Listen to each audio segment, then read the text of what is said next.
Hello and welcome to the Nexus. Today we're looking back on 2021 and a really interesting year for the show. Lots of good guests and stories, but as always, we only have 26 minutes and so we've decided to pick out our top three. We hope you agree. So, coming up. They're not betting on me. Well, they're betting on you bringing the best in there. The system works. All my material is free on the website. What percentage of... I don't want them to come to... Trillion-dollar man, tough-talking success coach Dan Pena, and why he hates everyone, and why you have to be selfish to be successful. Plus, lawyer to the famous and infamous Professor Alan Dershowitz takes the stand in the Nexus. I want to make sure that every case is challenged. Sometimes that means defending the guilty. Often it means defending the innocent. But it always means defending the rule of law. But first, the mysterious death of John McAfee, the man who practically founded the antivirus software industry. The 75-year-old American millionaire died in June in a Spanish jail cell. Authorities there said he'd killed himself.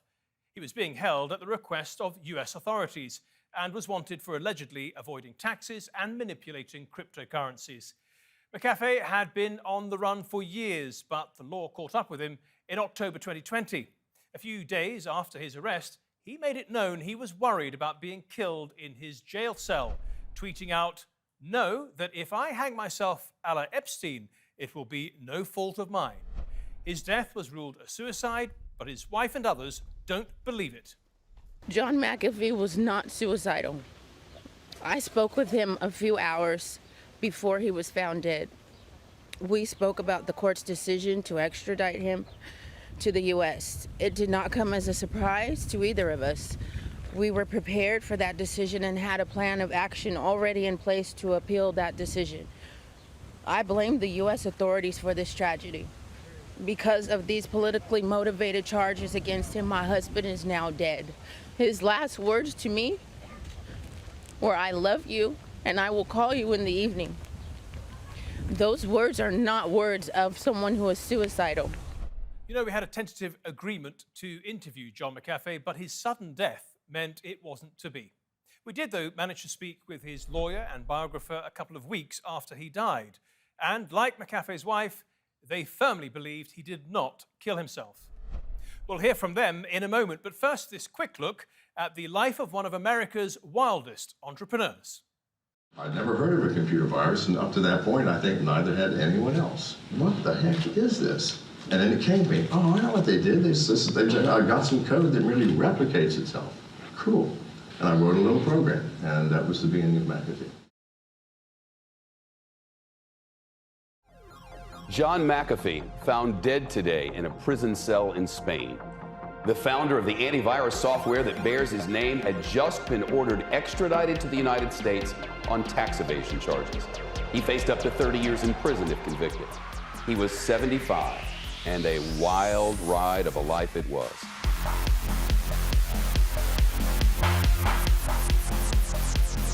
You are a free individual. Free to do and think and believe as you choose. I got to keep the public interest in me, right? John McAfee is the guy who created the first antivirus program. The man made a ton of money in Silicon Valley, lost it all, moved to Central America, got linked to murdering his neighbor, and when he got booted from Belize, he reinvented himself as a cybersecurity guru.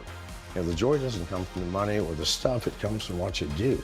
My name is John McAfee, and I'm running for president. I'm one of the leading security experts in the world, and so none of the other candidates are. Off the record, did you kill your neighbor in Belize? I did not.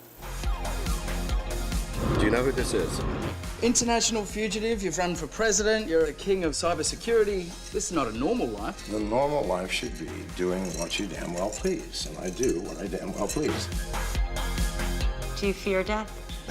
No, not at all. I have reinvented myself. I tend not to regret anything because no matter how bad something may appear at the time, we all learn something from it, and it does put you where you are today.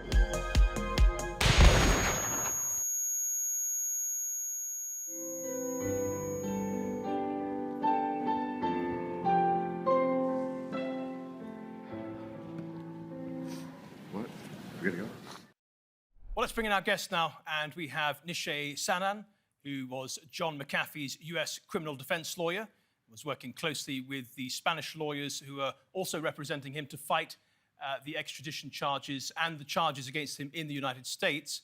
And Mark Eglinton is an author who spent hours interviewing John McAfee, months in fact, back in 2019, and is about to publish his life story in the book No Domain, the John McAfee tapes. Welcome to both of you. Nishay, if I could start with you, what was your relationship with John McAfee?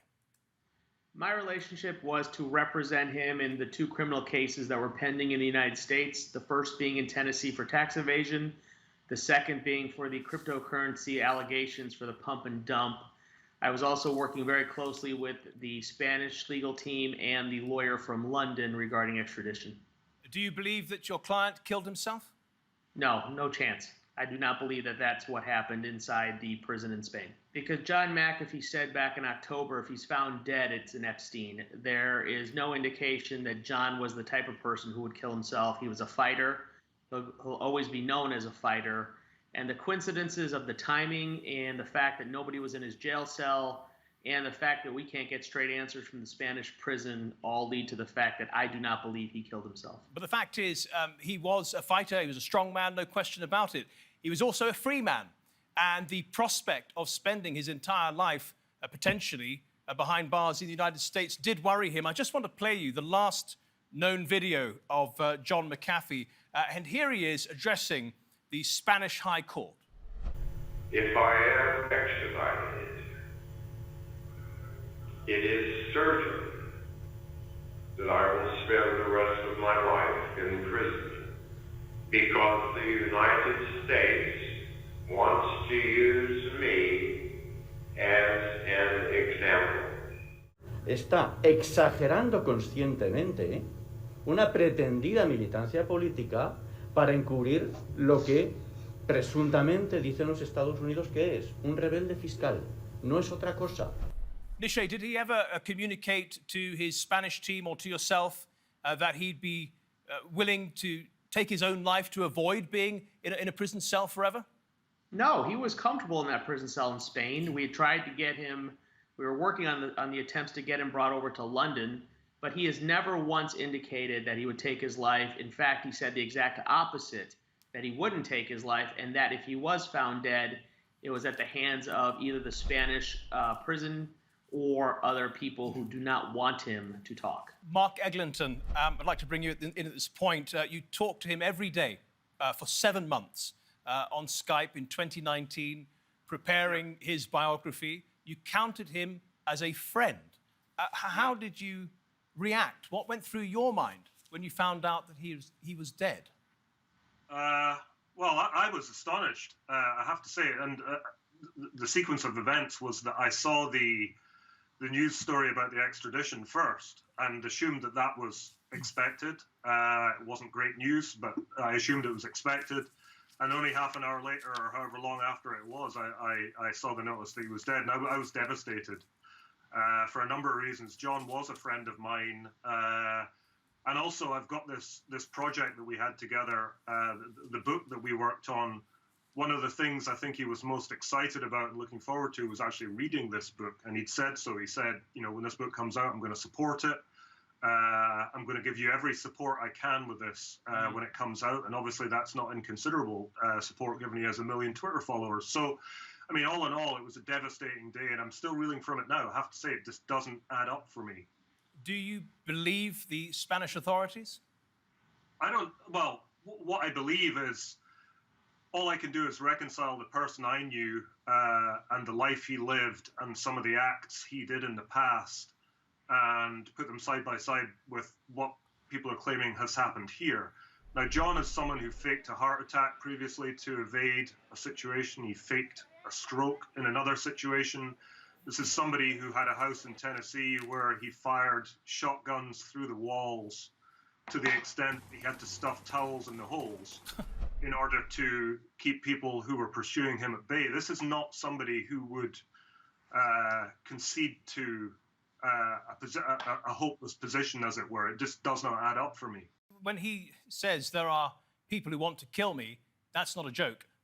Who primarily would want to see him dead?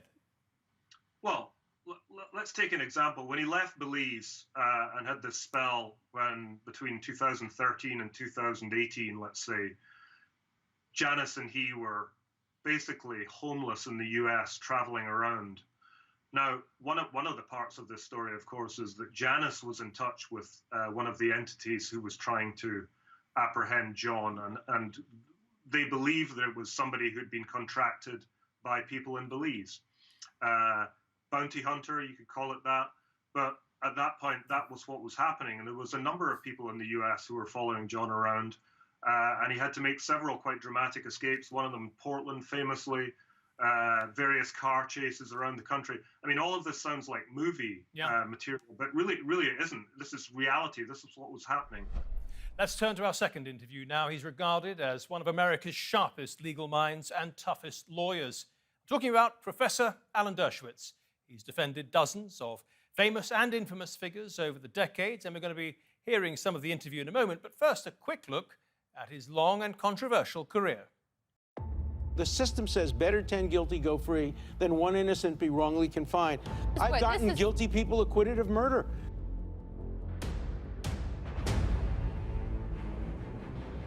I don't turn down very controversial cases. Because I was a professor with tenure, I felt I had an obligation to take on the most unpopular cases because I couldn't be fired. I've represented, and I will continue to represent, people charged with very, very serious crimes. I have never refused to represent a client, no matter how heinous the allegations are. Jeffrey Epstein was among the many who I represented. I've had over 250 cases in my career. Dershowitz defended Epstein against sex abuse allegations in Florida more than a decade ago. At the time, he could have faced life in prison for allegations with underage girls. Epstein served just 13 months in a county jail for those charges. That plea deal was negotiated between the federal government and Epstein's lawyer, including Alan Dershowitz. That's a shockingly light sentence, Professor. Look, you should complain about the judge and about the prosecutor. Now Alan Dershowitz is being accused of having sex with an underage girl. She is a categorical liar. I challenge her to repeat it in public. Epstein made me, essentially forced me to have sex with him. You claim you've never had relations with Virginia Giuffre. I never met her. I never met her. I never saw her. I never met her. I never heard of her. It's a totally made-up story. My life suddenly turned from a life of honor to a life of dishonor. I'm constantly defending people that I fundamentally disagree with. I'm defending the rights of Donald Trump. I voted for Hillary Clinton. Impeaching would deny both justice to an individual and justice to our Constitution. I have only two rules. I don't represent fugitives, people who are seeking to evade justice, and I don't represent people who are in the business of committing crimes. Well, let's hear from the man himself now, Professor Alan Dershowitz. Welcome to the Nexus. I just want to start off by saying, there are hundreds of thousands of lawyers in the United States, millions around the world, but you are arguably the best known of all. Why do you think that is?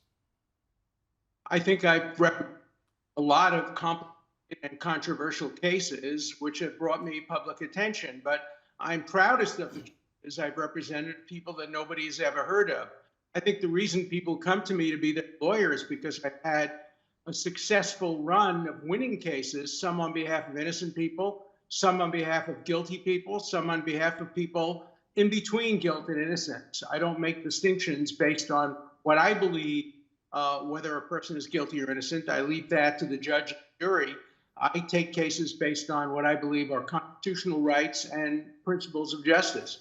Of course, it is the famous cases that we all know you for, and other defense lawyers I spoke to in preparation for this interview have told me that they respect you greatly, and some of them are in awe of you because you're prepared to defend anyone, even if it puts your own reputation under pressure. Why is it you're prepared to take on those difficult cases which can put you in trouble as well, by association? Because I had to be at Harvard University for 50 years, and that meant I couldn't be fired. which means I have no excuse for not following the Constitution. Look, the United States learned from Britain, learned from Blackstone, from the great English barristers, that you defend the guilty and the innocent alike. You put the defense of your client before your own interests. And I've always followed that principle, whether it be John Adams representing the people accused of the Boston Massacre, the British soldiers, or Abraham Lincoln defending guilty people, or Clarence Darrow. I've always tried to stand in their shadow and represent people without regard to what impact it may have on my reputation. Now, on the face of it, that does seem quite noble in that you're standing up for the rule of law and you're prepared to take on anyone without prejudice. But I do wonder if you're standing up for the rule of law or if you are subverting it sometimes. And I ask that because, we just heard you in that report saying, I've gotten guilty people acquitted of murder. I mean, how is that standing up for the rule of law? Perhaps even you're standing up for the letter of the law, but not for the spirit of the law. No, the spirit of the law requires that everybody be defended and that the state prove its case beyond a reasonable doubt. We borrowed from the principle, better 10 guilty go free than one innocent be wrongly convicted. So, yes, occasionally I help free the guilty, but I do it in order to protect the innocent. The harder I fight on behalf of the guilty, the less likely it is that a prosecutor will prosecute innocent people. I want to make sure that every case is challenged. Sometimes that means defending the guilty. Often it means defending the innocent, but it always means defending the rule of law, both the spirit of the law and the letter of the law. Let me repeat that point you just made. Better that 10 guilty men go free than one innocent man is incarcerated. Again, on the face of it, it sounds quite beguiling, but it also a false choice, isn't it? Why do guilty men have to go free to ensure an innocent man is not jailed? Surely the optimum outcome is that all the guilty men go to jail and the innocent man is freed. That's just not the way human nature operates. It begins with the Bible, with Abraham arguing with God. How dare you, he said to God, sweep away the possibly innocent with the guilty? What if there are 50 innocent people in the city of Saddam? Would you sweep them away as well? We haven't figured out a way of only convicting the guilty and always acquitting the innocent. Okay, time for our final interview now. Dan Pena, a.k.a. the $1 trillion man. He's known for making hundreds of millions of dollars for himself and for being one of the best-known business success coaches in the world. Also known for his explosive temper, utterly crushing his mentees to make them tougher and more successful. We'll hear from the man himself in a moment, but first, here's a quick look at Dan Pena in action. I don't if you like me. I sure want you to love me. I tell you the cold, hard facts. You have wasted your whole life. Good things come to those who go out and earn it. For a kid to try to kill his teacher in grade school, I've come a long way. And I'm not here to insult your ethnicity, but I will. I'm not here to insult your gender, but I will. I've got a lot of experience. And when I tell you the end's coming, the tsunami's coming, I know what I'm talking about. You're a lazy and you're gonna breed lazy. I work like a dog. Bill Gates doesn't hang. Warren Buffett doesn't chill. Jeff doesn't hang. Steve didn't hang. Dan doesn't chill. Only losers hang. Only losers chill. We're training you to be in the top 0.00001%. When you can take a meathead with an 80 IQ and have him walk away with $70 million in 7 months, you are God. I'm the closest God thing to a savior you're ever gonna meet. In the last 15 to 20 years, men have gone to what has happened to us? I can see the future, and the future for some of you in this audience looks terrible. Get knocked down, get up again. Got knocked down, got up again. Got knocked down, get up again. You hang around with cripples, you learn how to limp. Almost anything that causes chaos is good for us. And just shut up. Sit down. No way. And if you don't like it, get out now. I don't give a you understand me? Don't up. Do me a favor, fat ass. Drop out. I am the come again. Not one on this planet has done what I've done.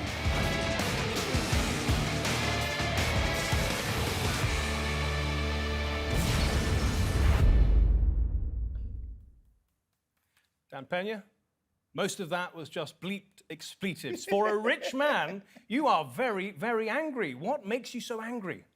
I believe that whoever put us on this earth didn't put us to be only all of ourselves. I've never seen a high-performance person that wasn't full-time, and I've hardly run into any full-time high-performance people or trying to be high-performance. Everybody has asked me over the years, not everybody, I shouldn't say it, a lot of people have asked me over the years, can you do this part-time? So you've got to go at it 100%. But does more that than 100. require rage? Because it works. Okay. I started out doing these for free back in the early 90s. I went to grammar schools, kindergarten, et cetera, et cetera. I filled up 9,000 people in a airport auditorium for free. Results were poor. I couldn't keep anybody accountable. And the more I've given them over the decades, and the higher the price has gone, the more success. The more accountability. When you've got skin in the game, I can hold you accountable. When you don't have any skin in the game, it's very difficult, if not impossible, to hold you accountable. In your own words, you said your parents taught you that if you're a little kid playing with little Jimmy That's from right, next kick him. door, Kick and he him. has no toys, you have toys. Screw him. Screw him. If little Jimmy has no toys, don't lend him yours. You've got to be selfish in this world. If this I, isn't selfish. on my gravestone, I only want one word: selfish. Yeah, right. That's it. Yeah. Yeah, you want me to believe that? You want me to believe that you're teaching people for money because you want them to be successful?